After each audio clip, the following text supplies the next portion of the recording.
नमस्कार। आज हम लोग बात करने वाले हैं तामस एज द 10th द्रव्य। ये जो टॉपिक है पदार्थ विज्ञान के तीसरा जो चैप्टर अर्थात फर्स्ट पेपर का जो तीसरा चैप्टर है द्रव्य विज्ञानी अध्याय के अंतर्गत इंक्लूड होता है। तो तामस एज द 10th द्रव्य का मतलब क्या है कि जो तामस मतलब होता है तम, जो तम होता है, तम का मतलब होता है अंधकार, ठीक है ना। तामस अर्थात तम का मतलब अंधकार, अंधकार अर्थात तम को 10वें द्रव्य के रूप में माना जाए, ऐसा टॉपिक है। तो इसको सिद्ध करना है कि जो तम होता है 10वां द्रव्य होता है। और 10वें द्रव्य के मतलब इसका पहले इससे पहले 9 द्रव्य थे। तो हम लोग जानते हैं कि 9 कारण द्रव्य होते हैं, 9 कारण द्रव्य होते हैं। लेकिन कुछ आचार्यों ने तम को भी द्रव्य के रूप में माना है, इसलिए 9 के बाद जो अगला द्रव्य होता है वो है 10वां द्रव्य तम हो जाएगा। तो अब बात करते हैं कि तम को किसने द्रव्य माना है, मतलब द्रव्य मानने का मतलब 9 के बाद 10वां द्रव्य किसने माना है। तो यहाँ पर सबसे पहले हम लोग को इन पॉइंट पर ध्यान देना है, क्योंकि जब पूछता है तामस एज द 10th द्रव्य अर्थात जो 10वें द्रव्य के रूप में तम अर्थात तम जो है 10वां द्रव्य, ऐसा हेडिंग करके पूछे तो आपको बताना पड़ेगा किस आचार्य ने तम के बारे में क्या क्या बोला है। सबसे पहले उसको देख लेते हैं। तो सबसे पहले देखेंगे एक आचार्य है प्रभाकर, एक आचार्य है प्रभाकर। देख रहे होंगे प्रभाकर ने तम को 10वें द्रव्य के रूप में माना है। आपकी ये लाइन आप अपने भाषा में जरूर कॉपी पे लिखिए। जो भी मैं पढ़ाता हूँ उसको अपनी भाषा में जो मैं बोलता हूँ कोशिश करिए कि उसको लिख लीजिए कि प्रभाकर ने तम को 10वें द्रव्य के रूप में माना है। पहला पॉइंट हो जाएगा। अब इसका दूसरा पॉइंट हम लोग लिखते हैं कि अष्टांग संग्रह, अष्टांग हृदय जानते ही हैं। अष्टांग संग्रह ने तम के विषय में क्या बोला है कि तम में कसाय और कटु रस होता है। तो अष्टांग संग्रह ने तो तम में रस की भी बात कर दी। तो कोई रस किसकी होता है, कोई द्रव्य होगा उसी का तो रस होगा। इसका मतलब कि अष्टांग संग्रह भी तम को द्रव्य के रूप में कहीं ना कहीं स्वीकार कर रहे हैं। तो उन्होंने कहा अष्टांग संग्रह में तम में कसाय और कटु रस होता है, अष्टांग संग्रह की बात है। अब बात करते हैं भाव प्रकाश ने भी तम को क्या बोला है। तम के विषय में भाव प्रकाश ने बोला है कि जो तम होता है वो भयावह होता है। तम का मतलब अंधेरा, तो अंधेरे से किसको डर नहीं लगता है। ध्यान दीजिए कि जो अंधेरा होता है, तम का मतलब अंधकार है ना, जो प्रकाश के अनुपस्थिति में जो अंधकार होता है, अंधेरा होता है रात में, तो वो भयावह होता है। तम या अंधेरा भयावह होता है, मोहजनक होता है। देखेंगे मोह तो जनक होता है, और साथ ही साथ दिक भ्रामक होता है। उसमें दिशा का कोई पता नहीं चलता है। दिशा तो हमें सूर्य से पता चलता है, सूर्य की रोशनी से पता चलता है। जब सूर्य की तरफ हाथ फैलाकर हम खड़े हो जाते हैं तो उधर पूरब होता है, इसके पीछे पश्चिम होता है, और उत्तर और दक्षिण इस तरह से हम लोग डिसाइड करते हैं सन रेज की वजह से, सूर्य की किरण की वजह से, प्रकाश की वजह से। तो दिक भ्रामक होता है, अंधकार में हमें दिशा का ज्ञान नहीं होता है। उसको देखेंगे कुछ बोला गया, ये पित्तहर और कफहर भी बोला गया। पित्तहर पित्तनाशक और कफनाशक भी होता है। उसको देखेंगे कामवर्धक, तो कामवर्धक जो होते हैं, जो मैथुन कर्म मैक्सिमम चीजें हैं, ये अंधकार या रात की बात होती है।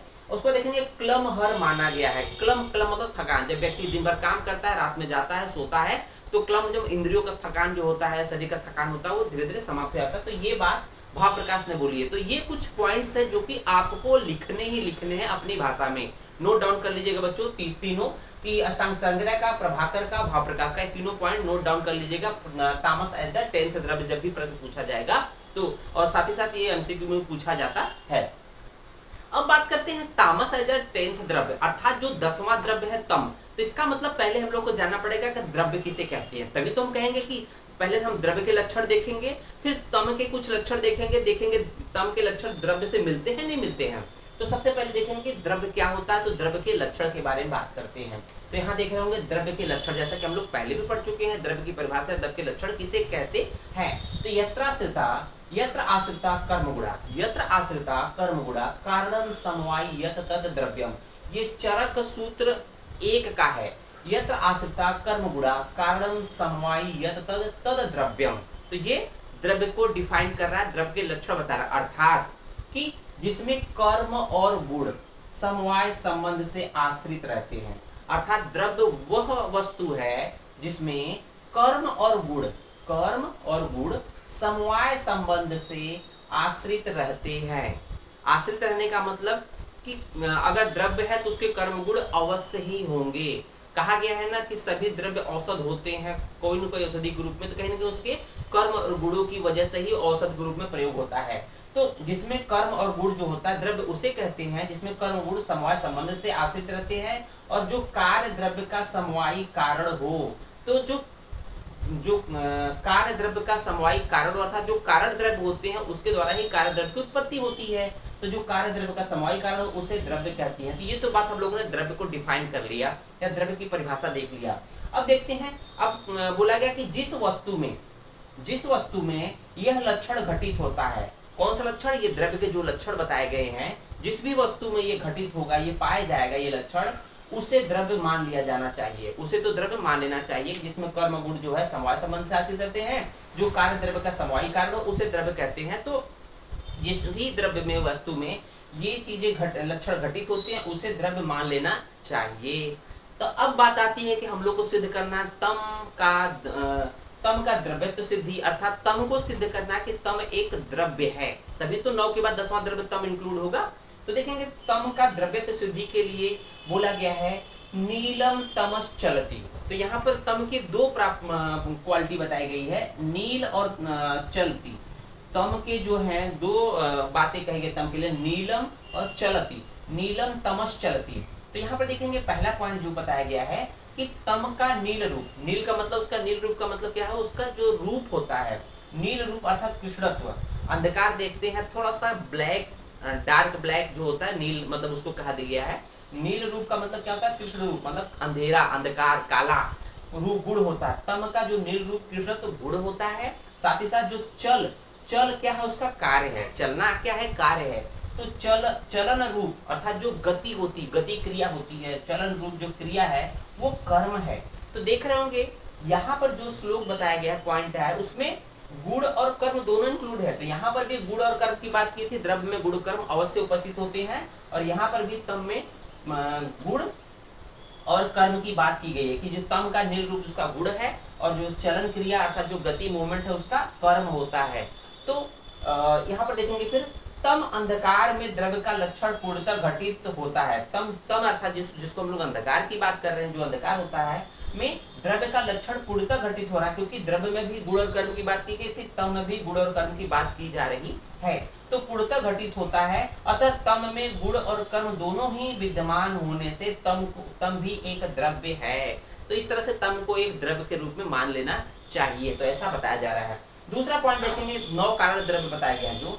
जो 9 कारण द्रव्य बताए गए हैं, पंच महाभूत प्लस आत्मा प्लस मन प्लस काल प्लस दिशा, ये टोटल जो 9 द्रव्य हैं, इसमें तम का अंतर्भाव किसी भी द्रव्य में नहीं किया जा सकता। ऐसा नहीं कि हम तम को इसलिए नहीं माने क्योंकि हमने 9 कारण द्रव्यों में किसी में मान लिया है, इन 9 कारण द्रव्यों में तम को इंक्लूड कर लिया, नहीं, किसी भी द्रव्य में तम का अंतर्भाव नहीं किया जा सकता है। तो इस बेसिस पे कह सकते हैं, ये 2 पॉइंट जो है, एक ये पॉइंट एक ये पॉइंट, तो इस बेसिस पे कह सकते हैं कि तम एक 10वें द्रव्य के रूप में स्वीकारा जा सकता है, माना जा सकता है। अब आइए बात करते हैं, ये तो एक पक्ष की बात हुई, लेकिन ये तो अब इसका खंडन करना है। तो कुछ लोगों ने इसका खंडन किया कि नहीं, तम 10वें द्रव्य के रूप में नहीं, तम द्रव्य नहीं है। तो कैसे इसको हम लोग खंडित करेंगे या सिद्ध करेंगे कि तम का द्रव्य तो खंडन, अर्थात तम 10वें द्रव्य के रूप में। आपको दोनों पॉइंट लिखने हैं, तम 10वें द्रव्य के रूप में है और तम का द्रव्यत्व का खंडन अर्थात तम 10वां द्रव्य नहीं है, इसको भी बताना है। तो देखिए वैशेषिक दर्शन और न्याय दर्शन ने क्या बोला है कि जो तम होता है अर्थात जिसको हम अंधकार कहते हैं, कोई द्रव्य नहीं है। उन्होंने कहा है कि तम अर्थात अंधकार कोई द्रव्य नहीं है। क्यों द्रव्य नहीं है? उन्होंने बताया है कि प्रकाश का अभाव ही अंधकार माना जाता है। तो सही बात है कि जब प्रकाश होता है तो अंधकार, जब प्रकाश रहेगा तो फिर वहां पर तम अंधेरा नहीं पाया जाएगा, लेकिन जैसे ही प्रकाश हट जाएगा, जैसे आप प्रकाश के सामने खड़े जाएंगे तो आपके पीछे जो अंधेरा आता है या समथिंग जो भी है, तो उसको हम लोग मान लेंगे कि अंधकार होता है। तो प्रकाश का ही अभाव, प्रकाश नहीं है तो अंधेरा या अंधकार माना जाता है। तो इसमें नील रूपत्व, नील रूपत्व का मतलब कृष्णत्व तथा चलन या गति क्रिया जो होती है केवल प्रतीति या भ्रमात्र है। मतलब ऐसा नहीं है कि इसमें लगता है कि जो नील रूप और जो चलन गति क्रिया जो हो रही है, इस अंधकार की गति हो रही है, ऐसा सिर्फ लगता है। ये केवल प्रतीति, मतलब ऐसा लगता है या भ्रम मात्र होता है, वास्तविक नहीं है। ये वास्तविक नहीं है। ये कौन कह रहा है? वैशेषिक दर्शन और न्याय दर्शन में कह रहा है। वास्तव में अंधकार चलता नहीं है। तो वास्तव में अंधकार, सही बात है, चलता नहीं है। वो तो जहां जहां प्रकाश रहेगा वहां अंधेरा हो जाएगा। आप उसको बॉर्डर, मतलब उसको एक तरह से उसको रोक देंगे प्रकाश को, तो वहां अंधेरा आ जाएगा, तो ऐसा लगेगा कि चल रहा है। जैसे आप जहां जहां लाइट में चलेंगे, आपका परछाई जो शैडो होती भागती जाती, इसका मतलब ये नहीं कि शैडो भाग रही है। हाँ, लाइट को आप हिंड्रेंस कर रहे हो, जिसकी वजह से लग रहा है कि अंधकार आगे बढ़ रहा है। तो अब बात आती है कि इस तरह से सिद्ध होता है कि तम 10वें द्रव्य के रूप में काउंट नहीं कर सकते। तो कंक्लूजन क्या निकलता है? मतलब हमें उपसंहार देखना, लास्ट में रिजल्ट देखना है कि तम में जो कुछ दिखाई देता है वह केवल तेज अर्थात प्रकाश का अभाव है। वो तेज या प्रकाश का अभाव है, अतः तम की स्वतंत्र सत्ता नहीं मानी जा सकती है। अतः तम को 10वें द्रव्य के रूप में स्वीकार नहीं किया जाना चाहिए। तो देख रहे होंगे यहाँ पर तम को 10वें द्रव्य के रूप में कुछ आचार्यों ने इसको सिद्ध किया है और कुछ ने कहा कि नहीं, तम को 10वें द्रव्य के रूप में स्वीकार नहीं किया जाना चाहिए। तो जब प्रश्न पूछे तो आपको दोनों पक्ष रखना है। धन्यवाद।